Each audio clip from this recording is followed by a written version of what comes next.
economía, la política, la sociedad en tiempos de coronavirus, ese será, por supuesto, el tema de esta noche en Asuntos Públicos.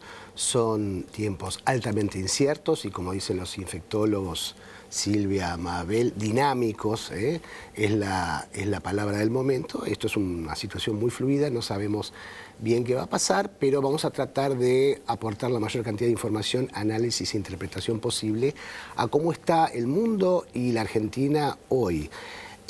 Bueno, empezamos por la economía, que es uno de los fuertes de este programa. Silvia, Mabel, esto es una debacle mundial como difícil de comparar con otras crisis, ¿no? Porque no es una crisis económica clásica, provocada por un problema de demanda o de oferta, sino provocada por un problema extraeconómico, para la cual la economía mundial no estaba preparada, ¿no? O sea, lo que ha habido aquí ha sido un quiebre mayúsculo en lo que se llaman las cadenas globales de abastecimiento, encabezadas por China, ¿no? China era hasta ahora la fábrica del mundo y la fábrica de repente cierra. Bueno, así estamos, ¿no? Sí, así estamos. Así estamos, además con implicancias enormes para la Argentina. A ver, porque los dos productos estrella de la Argentina, el petróleo en Vaca Muerta, el petróleo que se está acercando peligrosamente a los $20 el barril, ayer estuvo y puede perforar aún más. Vaca Muerta en este sentido es absolutamente inviable, digamos en términos de costos, a lo que se suma una soja que está en los $302 por tonelada, digamos, va a perforar, dicen todos, los $300 rápidamente, en un escenario donde Argentina hoy está decidiendo si cierra o no los puertos. O sea que justo cuando se está levantando la cosecha de soja y que iba, por supuesto, a dinamizar un poco el interior, como siempre pasa, y a dinamizar las cuentas fiscales con las retenciones. Por lo tanto, es una situación muy complicada. Ni hablemos de lo que implica otro gran dinamizador de la economía argentina, como es el turismo, que se calculaba que este año, con el dólar tan competitivo, podía llegar a equiparar las exportaciones de la industria del conocimiento, unos 6.000 millones de dólares. Es decir, son todos motores que empiezan a pagarse con consecuencias realmente muy dramáticas, pero hay un gobierno, y eso es muy interesante, uno dice, bueno, parece no haber recetas, ¿no? Pero hay un gobierno dispuesto a gastar lo que no tiene.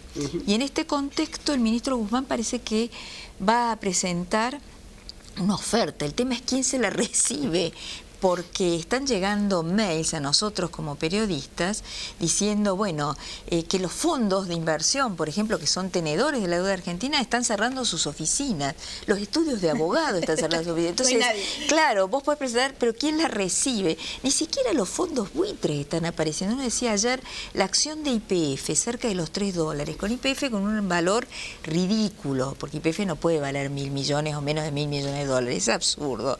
Pero bueno, un momento, una oportunidad por ahí para comprar el 49% que cotiza en bolsa, no hay nadie comprando, o sea, están todos vendiendo, pero por eso no hay piso para la caída. Ni siquiera había una alarma, bueno, si los bonos argentinos cotizaban menos de $30, venían los buitres. No aparecieron los buitres tampoco. Están en cuarentena también.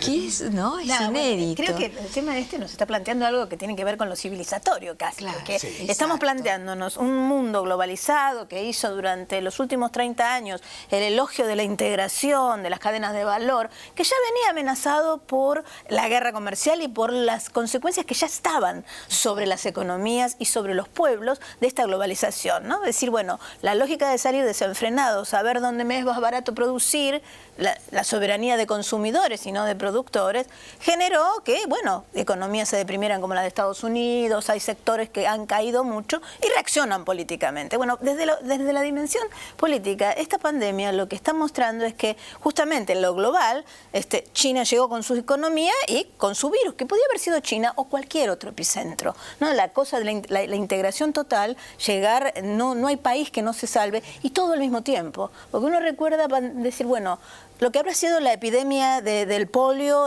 bueno, no hay memoria histórica en la Argentina de lo que supuso la polio, que no discriminaba ricos de pobres, ¿no? Que le tocaba a todo el mundo, o cualquier epidemia. Ahora, que sea al mismo tiempo una pandemia que supone que todos los países están igual, todos están cerrados, el vivir con lo nuestro va a ser una imposición total. Y lo que queda expuesto, pero clarísimo en todo el mundo, es la desfinanciación de los sistemas sanitarios en el mundo.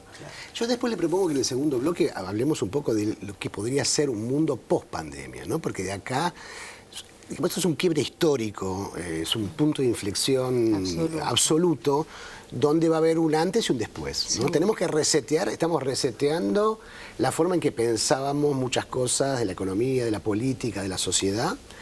Ya, por ejemplo, el tema de la deuda externa, que antes era prioritario, hoy, bueno, es un tema más. Estamos pensando en temas mucho más centrales. Entonces, pero antes de ir al tema de cómo sería, qué lecciones se están aprendiendo, que se están aprendiendo algunas lecciones aceleradamente, estamos reseteando cada vez más a una situación de pensarnos como en una economía de guerra, ¿no? Una sociedad en guerra, ¿no? Mucho, se está usando la metáfora, ¿no? Macron dijo: estamos en guerra. En Inglaterra están diciendo, tenemos que producir respiradores como producíamos aviones Spitfire durante la guerra. Y para ese caso, uno podría decir, Argentina, yo recuerdo, porque ya trabajaba como periodista en la Guerra de Malvinas, que se decía, bueno, la Argentina es autosuficiente en alimentos y casi autosuficiente en energía, ¿no? Digamos, pues, sobre todo si la economía se deprime.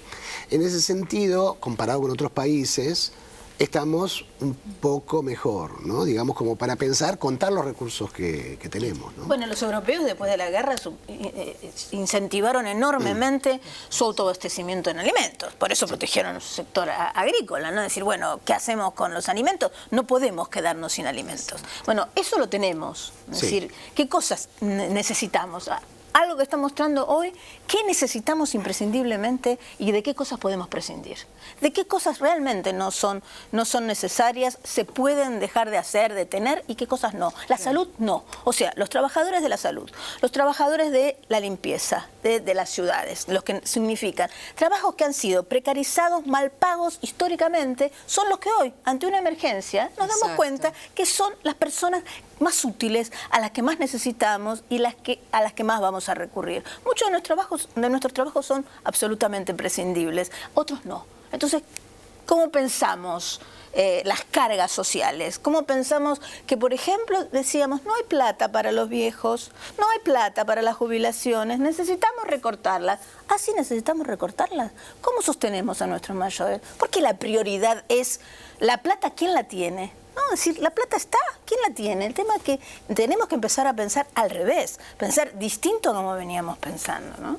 Sí. Es todo un cambio civilizatorio, realmente. De acá es la oportunidad, es la oportunidad. No sé si es la oportunidad. No sé si en ese lo va a sentido, hacer. no sabemos, no, pero probablemente sí. Yo creo que hay una reconfiguración internacional que no, por ahí estamos metidos, digamos, instalados en una urgencia que no sabemos cómo termina y además con pánico.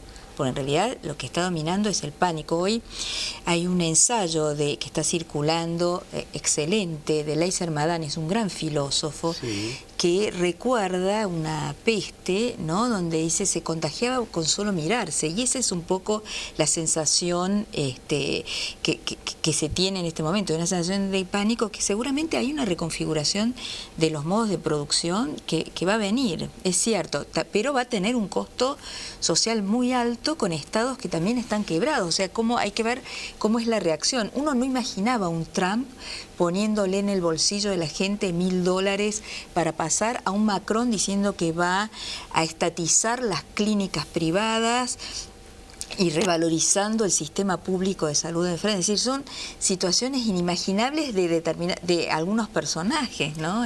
Bueno, si vivimos en un mundo basado en el lucro como base, ¿no? Todos tenemos la idea de que vivimos racionalmente, con el supuesto de que hay un ser racional que maximiza su ganancia. Entonces, como todos maximizan su ganancia, el resultado es bueno. No, no es bueno. Ante una catástrofe de escala planetaria se demuestra que vivir así no es bueno para nadie, ni para los ricos. No hay forma de aislarse. No hay forma de aislarse. Porque los temores a las guerras nucleares era que los ricos hacían los búnkeres y pensaban, no importa, tiran la bomba y yo me meto. No hay forma de salvarse a esto.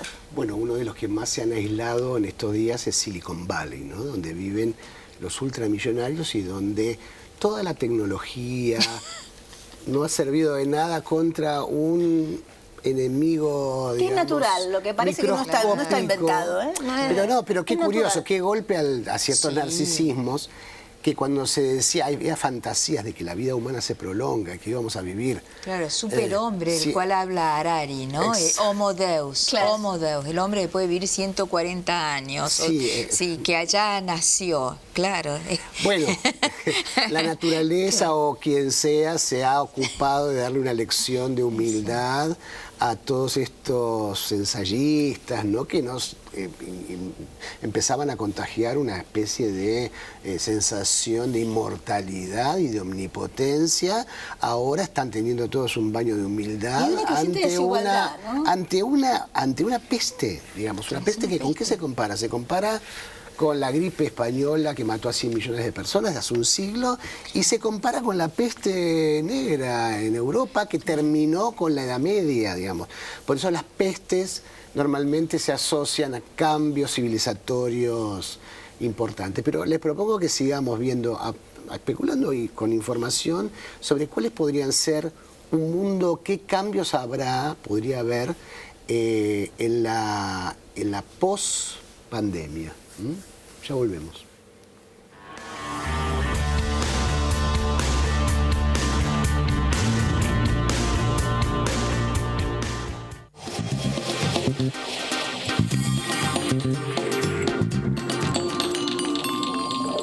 Biogénesis Bagó es una compañía pionera en la elaboración y comercialización de productos veterinarios destinados a asegurar la salud y mejorar la productividad de los rodeos de carne y leche de la región. Todo el conocimiento, la experiencia y la tecnología al servicio del productor. Biogénesis Bagó, la evolución de la salud animal. Latam y vos, juntos, más lejos.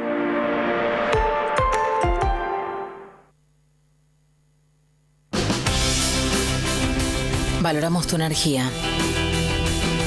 En los últimos 2 años invertimos más de 17.000 millones de pesos. Edenor.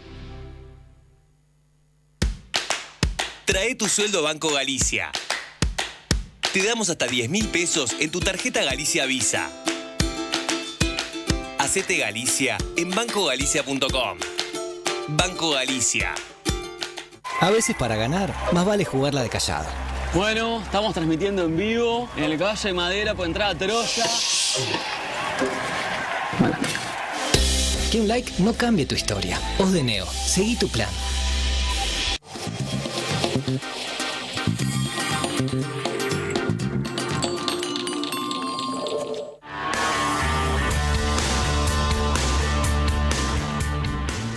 Seguimos en Asuntos Públicos y la pregunta que había quedado del bloque anterior es ¿cómo sería un mundo post-coronavirus? Cuando todo esto pase, que en algún momento pasará, nadie sabe si serán semanas o meses, pero siempre que llovió paró, ¿no? Se podemos decir así, ya ha ocurrido.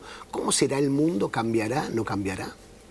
Bueno, la primera cuestión desde una perspectiva política, lo que podemos decir hoy es que hay respuestas políticas distintas que se van cambiando día por día, incluso posiciones más negacionistas sobre la dimensión de la pandemia, como la que tenía el gobierno de Estados Unidos, rápidamente cambió al ver la situación. Sí nos preocupa la posición del gobierno de nuestros vecinos, de Brasil, ¿no? Es decir, una posición muy poco feliz en términos del manejo de esta crisis, bueno, verlo al presidente Bolsonaro en la frontera con Paraguay, intentando que abran la frontera en Paraguay, cuando se sabe que Paraguay está tomando medidas bastante razonables de protección, cuando ya tiene otras epidemias fuertes como la del dengue que está padeciendo en Brasil, y sin embargo tenemos de este lado, bueno, desde el gobierno argentino, la verdad que la decisión ha sido bastante acertada. Pareciera estar a cargo del tema, ¿no? Eso también políticamente, cuando hay gobiernos que parecen estar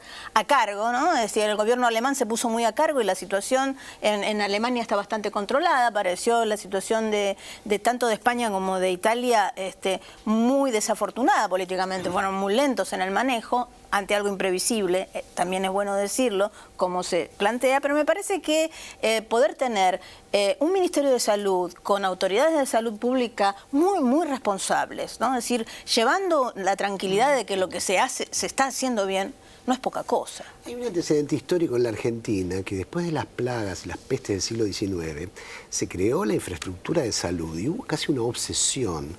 Las obras sanitarias, la obra pública que se hizo, la red de hospitales que fue ejemplar, fue después de no una sino 2 epidemias, el cólera y la fiebre amarilla, que una de ellas es la fiebre amarilla que mató el 15% de la población de Buenos Aires.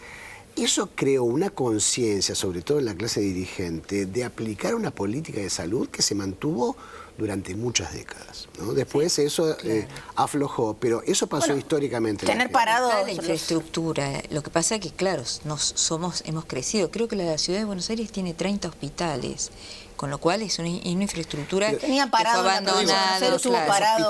Los hospitales, incluso los edificios de estos hospitales monumentales, son de aquella época. Claro, imaginen lo que era eso en 1890, 1910, esos hospitales que todavía están en pie. Exacto. La letra chica de cómo hay que hacerlo la saben los expertos, ¿no? Es decir, qué tipo de medidas hay que hacer, qué tipo de estructuras, infraestructuras sanitarias hay que tenerlo, lo saben los expertos. Lo importante para nosotros es cuál es la decisión política de invertir en salud. Invertir en salud, ¿qué supone? Edificios, pero también políticas, también prácticas y también invertir en el personal de salud. Realmente los recortes que han venido padeciendo todo el personal de salud, ¿no? De médicos, enfermeros que se capacitan y que además están en la primera línea de frontera de choque con los virus y con todas las enfermedades, porque hay una cosa que hay que plantear muy clara. No es un problema que el sistema colapse porque van a colapsar casos de coronavirus, sino que ante un sistema de dotación X de recursos de salud que tienen que atender a todos los padecimientos que tiene la población, que no se detienen con la pandemia, todas las otras enfermedades están. El tema es un shock agregado de una epidemia desbarata cualquier sistema de salud y el tema del peligro de muerte no está en el coronavirus solamente, cuánto va a matar o no, sino cuántos otros padecimientos van a verse afectados porque no van a poder tener la atención oportuna que deberían tener. Ese es el riesgo. Entonces, pensar en que el sistema de salud pública, el sistema no puede basarse en el lucro porque no es efectivo para llegar al conjunto de la población, ¿no? Tener la hotelería 5 estrellas de un sanatorio privado no nos salva. Sí. Bueno, decisiones así está tomando Estados Unidos, que tiene un sistema privado, donde ya venía la discusión. Ya están diciendo no puede ser que nuestra producción de medicamentos dependa de China, ¿no? Acá hay una desglobalización. No solo eso. Una desglobalización clara en que Estados Unidos empieza a autonomizarse y muchos otros países empiezan a autonomizarse y a hacer reservas estratégicas, así como se tienen reservas estratégicas de petróleo o de uranio, de no sé qué, va a haber reservas estratégicas de respiradores, de camas de hospital, porque estos fenómenos que uno pensaba que eran de cisne negro, insólitos, ya, se repiten, ¿no? Por lo menos cada 10 años. En la pregunta que vos nos hacías, Pablo, es decir, ¿cuál es el nuevo mundo que aparece? Evidentemente se van a romper las cadenas globales de producción. El tema que en ese intermedio, digamos, por ejemplo, porque Argentina tiene un problema serio, que tiene una industria de base muy importante, digamos, en términos de insumos claves, acero, energía, etcétera, pero le falta la producción intermedia, todavía no alcanzó a desarrollarse.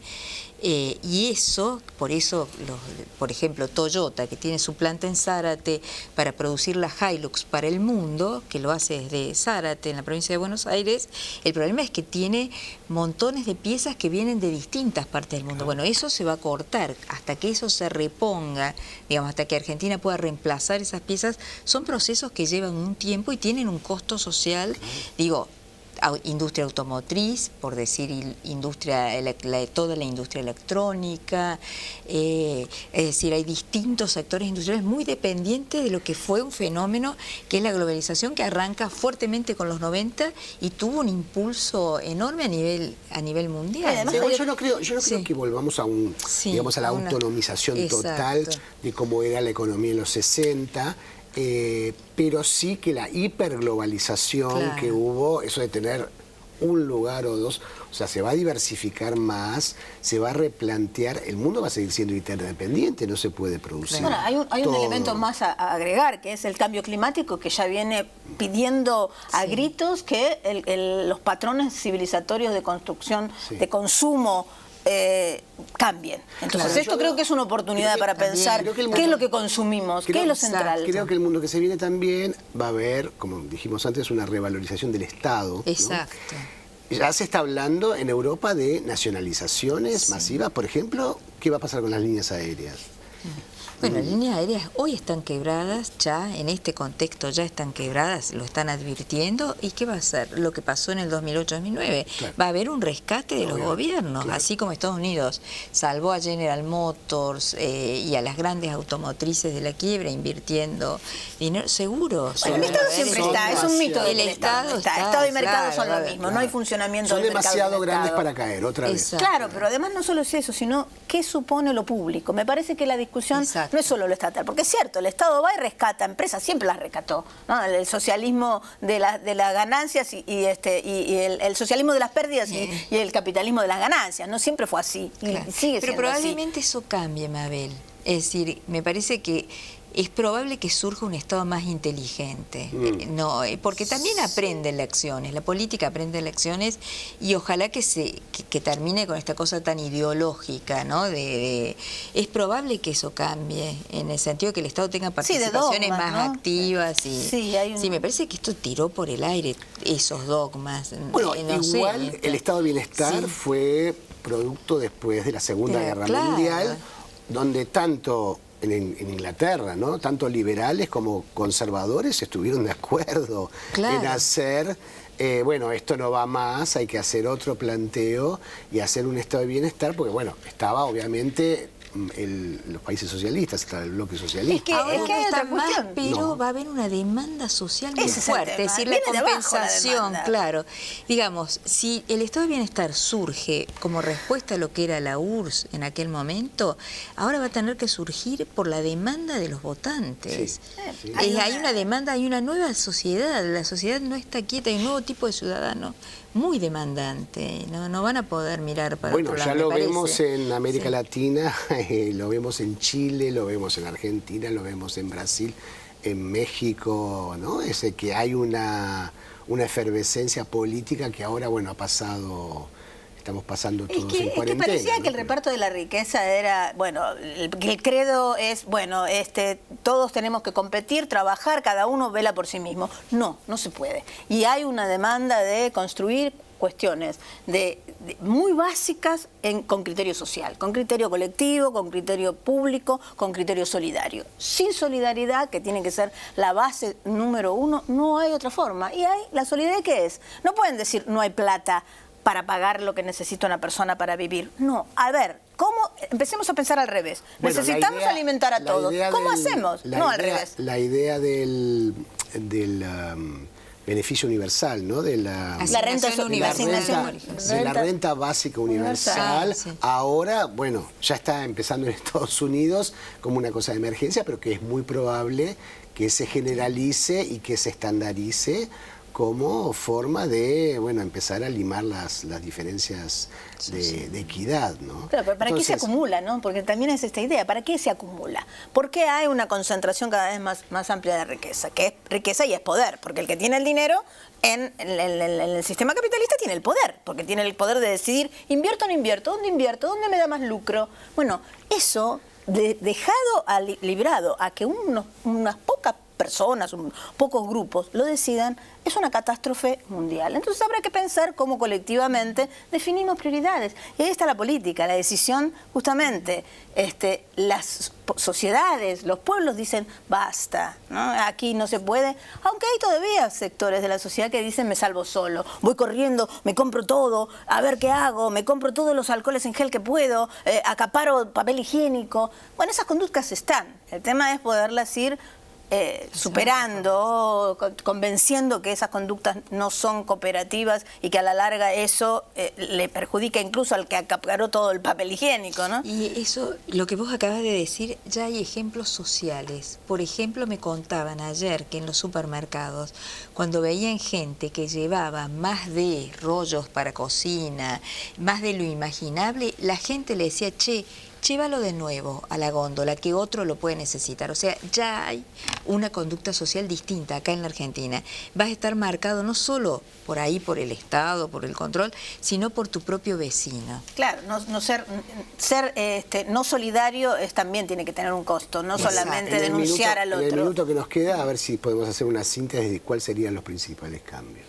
Yo creo que los héroes de este proceso van a ser los médicos, los científicos, las enfermeras, el sistema de salud. Obviamente están todas las miradas puestas allí, un sistema, un sector... que trabaja en limpieza, que trabaja... que ha sido además muy postergado y precarizado y ajustado, especialmente en la Argentina. Creo que van a ser los héroes de este proceso, ¿no? Bueno, así como los... de eso se trata, ¿no? El 11 de septiembre fueron los bomberos, ¿no? Estos son nuestros bomberos. Así que... A quedarse en casa. A quedarse en casa. Y a mirar la tele. Esto fue Asuntos Públicos. Hasta el jueves que viene.